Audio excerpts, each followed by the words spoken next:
Could you please introduce yourself? Hi, I'm Daron Malakian. From the band? System of a Down. When did you arrive? This morning. And you came from? France. How was that? Loud. Why? I don't know. Good question. I heard it was a great gig last night with Daron Malakian also. Yeah. Great band also. Yeah. Why did you choose them to come on tour? Because they're a great band. I think they're doing something that's unique, and I like that. And some people in the audience don't understand it, and I like that too. Because that's how we were the first time we came here. Nobody understood it. No one was like didn't like it, and all of a sudden now we're here by ourselves. You make not just new metal. It's not comparative with other bands like Limp Bizkit or something. Yeah, I guess so. You know what I mean? I don't want anybody to compare us. Thank you, bro.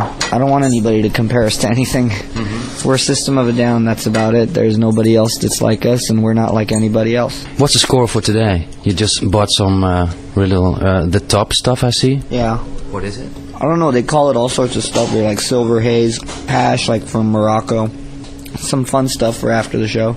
For after the show. Yeah.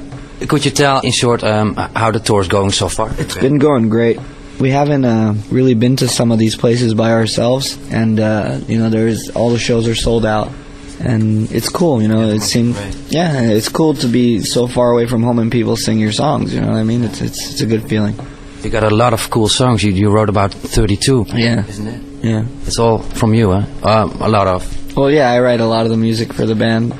Where did you get the inspiration from? Here and there, you know what I mean? Like, whatever. But it's incredible. I have nothing to say about that. I just write the songs and people seem to like them.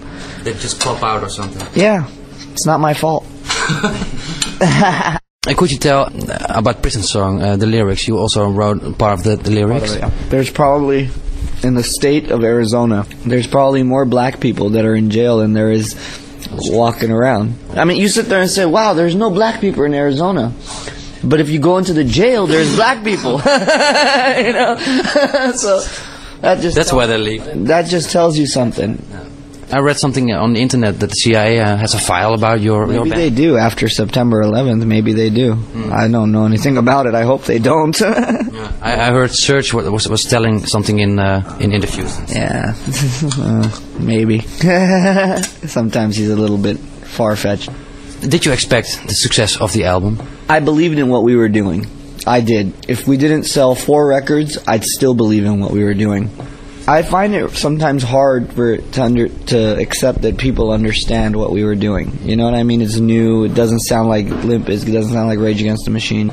So the fact that so many people attracted to it is a bit surprising, yeah. But me, for myself, it doesn't surprise me because I believed in it. But for other people to understand it, it's weird. Must be great. Yeah. It feels good, but it's also a bit weird. But also, it gives an opportunity for other bands, like they play other stuff like Daron Malakian or Butch or Meshuggah, that there are people into it. It gives them some hope. Yeah, just not only choruses, verses, but also weird stuff. Yeah, I agree. It gives a little opening of a door for new things, hopefully for radio and whatever.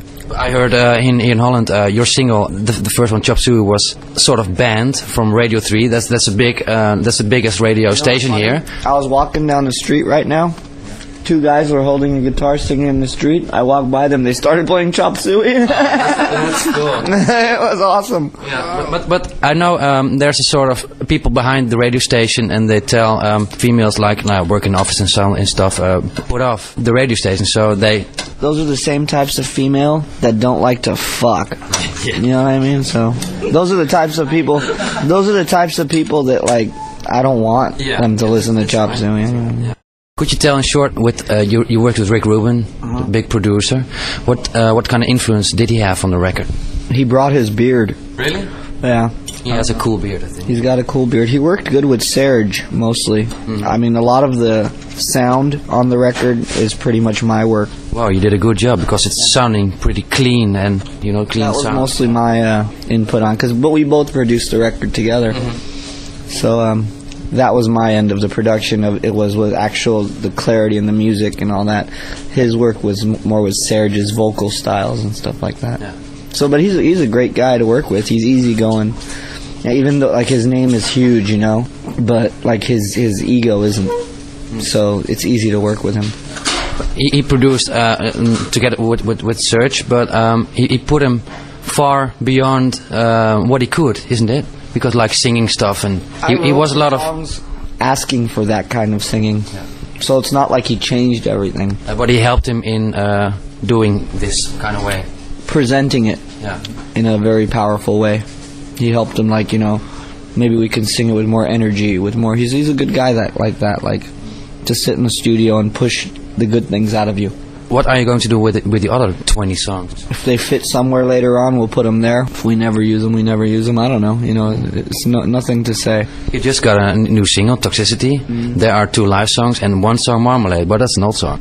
It is an old song, yeah. Why not a new one? Because there's some people that don't know our old songs, and I think there's some old songs that are just as fucking good as anything on the new record. So you're also going to do Ozfest. That's in this summer.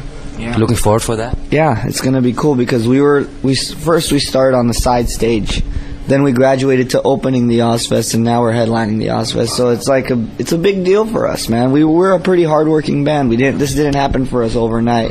We've been working. So when we see, wow, we were there, and now we're here, and it's like, if it happened to me like last year, we were nothing, and right now we're something, like I'd say, okay, we have something to worry about. But like, the fact that I look 4 years down the line and we slowly got to where we're going, I appreciate that a lot better. It's a normal. I feel like our blood is in the work, man. You know, and like it's you're proud of that. You're from Armenia, isn't it? I'm Armenian, but I'm from Hollywood. You're from Hollywood, but your parents or something came from there? See, here's the story: is that Armenian people are from different places. There is one Armenia, but in the First World War, Armenian people were killed in a genocide. So a lot of Armenians went to different places. So some of them went to Europe, some of them went to Middle East, some of them went to different places. So my family comes from the Middle Eastern part of